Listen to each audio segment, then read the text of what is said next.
तो चलिए बिना किसी देरी के चलते क्वेश्चन की तरफ। पहला क्वेश्चन कहता है, पहला प्रश्न कहता है कि मानव शरीर का सबसे बड़ा अंग कौन सा है? तो ये मेरा सही जवाब बी होगा, जो त्वचा है।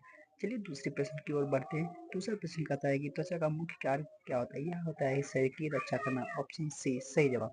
चलिए अब तीसरा प्रश्न हम चलते हैं। तीसरा प्रश्न कहता है जो त्वचा में कौन सा रंग द्रव्य यानी पिगमेंट पाया जाता है? यह होता है मेलानिन। ठीक है।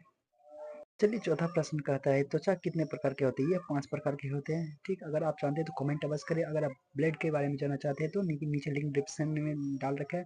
अगर आप बोन के बारे में जानना चाहते हैं उसका भी जीके लिंक डिस्क्रिप्शन में डाल रखा है। चलिए पांचवा प्रश्न कहता है कि त्वचा में पसीना किस ग्रंथि से निकलता है? ये आपका पसीना ग्रंथि होता है। ठीक है, अगर आप जानते हैं तो कमेंट अवश्य करें। चलिए अब छठा प्रश्न कहता है कि त्वचा में पाए जाने वाले मुख्य प्रोटीन का नाम क्या होता है?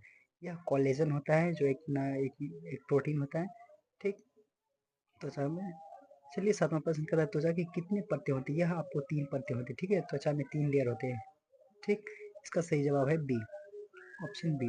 ठीक है, चलिए आठवां प्रश्न कहता है, आठवां प्रश्न कहता है सूर्य की अल्ट्रावायलेट किरणें यानी कि त्वचा की रक्षा कौन करता है? ये देखिए यहाँ पे कौन करता है, तो यहाँ पूछा गया है। ठीक है, यह आपका होगा मेलेनिन होगा। ठीक है, सही जवाब बी। चलिए नौवां प्रश्न कहता है त्वचा में कौन सा विटामिन सूर्य के प्रकाश से बनता है? ये आप जानते ही विटामिन डी है, यानी इसका सही जवाब डी है।